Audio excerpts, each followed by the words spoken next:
થાણગઢ ceramic ઉદ્યોગકારો gas પુરવઠા માટે ચિંતિત બન્યા. થાણગઢ એપ્રિલમાં ગેસ પુરવઠા અંગે અનિશ્ચિતતા, થાણગઢ સિરામિક ઉદ્યોગકારો ચિંતિત. ગુજરાત ગેસ કંપની દ્વારા તાત્કાલિક માર્ગદર્શન આપવા ઉદ્યોગકારોની રજૂઆતો ધ્યાને લેવામાં આવે તે માંગ ઉઠી છે. તારીખ 25/3/2026 આંતરરાષ્ટ્રીય પરિસ્થિતિના પ્રભાવને કારણે થાણગઢનો સિરામિક ઉદ્યોગ હાલ ગંભીર કટોકટીમાંથી પસાર થઈ રહ્યો છે. ઉદ્યોગકારો માટે ઉત્પાદન ચાલુ રાખવું મુશ્કેલ બનતું જાય છે, જેમાં ગેસ પુરવઠાની અનિશ્ચિતતા સૌથી મોટો પડકાર બની રહી છે.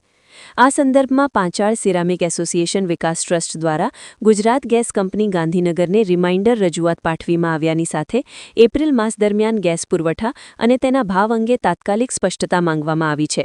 રજૂઆતમાં ઉલ્લેખ કરવામાં આવ્યો છે કે ગુજરાત ગેસ કંપની અને સિરામિક ઉદ્યોગ એક જ વિકાસના બે મહત્વપૂર્ણ સ્તંભ છે અને ઉદ્યોગનું ભવિષ્ય ગેસ પુરવઠાની સુનિશ્ચિતતા ઉપર નિર્ભર છે. મુખ્ય મુદ્દા: એપ્રિલ મહિનામાં ગેસનો જથ્થો અને ભાવ અંગે સ્પષ્ટ માહિતી આપવી, ગેસ કટોકટી યથાવત રહે તો પૂર્વ જાણ કરવી જોઈશે. તેથી ઉત્પાદન અને કારીગર વ્યવસ્થાપન માટે સમયસર માર્ગદર્શન જરૂરી હોવાનું ઉદ્યોગકારોએ રજૂઆતમાં જણાવ્યું હતું કે સિરામિક ઉદ્યોગ સતત પ્રક્રિયા આધારિત હોવાથી ગેસ પુરવઠામાં અનિશ્ચિતતા સર્જાય તો ઉત્પાદન પ્રક્રિયા ઉપર ગંભીર અસર પડે છે. કાચા માલનું આયોજન, કારીગરોની ગોઠવણી અને બજારની માંગ મુજબ ઉત્પાદન જાળવવા માટે પૂર્વ આયોજન અનિવાર્ય છે. અગ્રણી ઉદ્યોગકારોએ પોતાના મંતવ્યમાં નાનજીભાઈ પટેલ દ્વારા એક મુલાકાતમાં જણાવેલ કે ગેસના પુરવઠા અંગે સ્પષ્ટતા ન હોવાથી ઉદ્યોગકારો પ્લાન્ટ ચલાવવા કે બંધ કરી નાખવા તે માટે નિર્ણય લઈ શકતા નથી. સમયસર માહિતી મળશે તો યોગ્ય આયોજન શક્ય બની શકે તેમ છે. વધુમાં મયુરભાઈ દોશીએ જણાવ્યું હતું કે સિરામિક ઉદ્યોગ સતત ચાલતી ગેસની પ્રક્રિયા પર આધારિત છે. ગેસની અનિશ્ચિતતા સીધી ઉત્પાદન ક્ષમતા ઉપર અસર કરે છે. અને કીર્તિભાઈ મારુએ જણાવ્યું કે ઉદ્યોગકારો, કારીગરો અને બજાર વચ્ચે સંતુલન જાળવવા માટે ગેસ પુરવઠા અંગે પૂર્વજાણ અતિ આવશ્યક છે. અને સાથે સાથે મયુરભાઈ સોમપુરાએ ઉમેર્યું કે ગુજરાત ગેસ કંપની ઉદ્યોગની સ્થિતિને સમજી તાત્કાલિક સહકાર આપે તે અમારી લાગણી અને માગણી છે.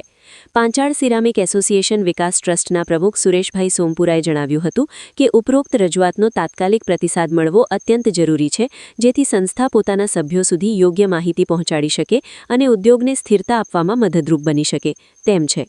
રિપોર્ટર ભરત દવે, સમય 24 ન્યૂઝ, થાણગઢ. બોલો ને, શું રજૂઆત હતી આપની?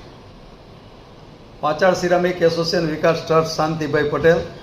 આવતીકાલે 11 વાગ્યાથી 12 વાગ્યા સુધી જનરલ મિટિંગનું એક આયોજન કરેલું છે. ગુજરાત ગેસનો જે લેટર આવ્યો હતો એમાં 88 રૂપિયાનો જે ભાવ છે, એમાં વેઇટ સાથે 95 રૂપિયાનો ભાવ છે. એ કોઈ હિસાબે ઇન્ડસ્ટ્રીયલને પોસાય એવો નથી. એટલે કાલ તાત્કાલિક મિટિંગ 250 ફેક્ટરીની કાલ મિટિંગ બોલાવવામાં આવેલ છે. આજરોજ ગુજરાત ગેસ દ્વારા સિરામિક એસોસિએશનને એક લેટર મળેલ. એમાં 85 થી 88 રૂપિયા બેઝિક રેટ પ્લસ વેઇટ એવો ભાવ અમને જાણવા મળેલ છે. તો આવતીકાલે થાનગઢ સિરામિક એસોસિએશન દ્વારા એક જનરલ મિટિંગનું આયોજન કરવામાં આવેલું છે. સરકાર શ્રી દ્વારા અમને એવી માહિતી મગાવવામાં આવી છે કે આવનાર સમયની અંદર આ ભાવથી જો કોઈ ઉદ્યોગપતિઓ ગેસ વાપરવા તૈયાર હોય તો એની અમારે એક માહિતી એકત્રિત કરી અને ગુજરાત ગેસને આપવાની છે. પણ અત્યારે બધા જ ઉદ્યોગપતિને અમે એક મિટિંગના સમાચાર માટેનો એક મેસેજ કર્યો, પણ 98% ઉદ્યોગપતિ આ ભાવે વાયેબિલિટી નથી, આ ભાવે ઉદ્યોગ ચલાવવો બિલકુલ શક્ય નથી. તો આવનાર સમયની અંદર થાનગઢ ઉદ્યોગ ચાલી શકે એવી પરિસ્થિતિમાં નથી અને 20,000 થી 40,000 મજૂરો બેરોજગાર થશે. પ્રત્યક્ષ અને પરોક્ષ રીતે 40,000 માણસોને રોજગારી આપતું થાનગઢ સિરામિક આજ ખૂબ ખરાબ પરિસ્થિતિની અંદર છે. આની માંગણી શું છે આપણે ભવિષ્યમાં સિરામિક ચલાવવા માટે? અમે ગુજરાત ગેસ અને સરકારશ્રીને વિનંતી કરીએ છીએ કે આ ઉદ્યોગને જો તમારે વ્યવસ્થિત ચલાવવો હોય અને રોજગારીનો જે પ્રશ્ન છે, માણસો બેરોજગાર ન બને એના માટે અમે સરકારશ્રીને કોઈ સ્પેશિયલ અમને કોઈ એવી સબસિડી ફાળવી અને વેટમાંથી રાહત આપો, ગેસના વેટમાંથી, તો અમે રોજગારી ઉત્પન્ન કરી અને 45 થી 50 રૂપિયા અમને ગેસ આપવામાં આવે તો પછી પાછો આ ઉદ્યોગ ધમધમતો થઈ શકે એમ છે.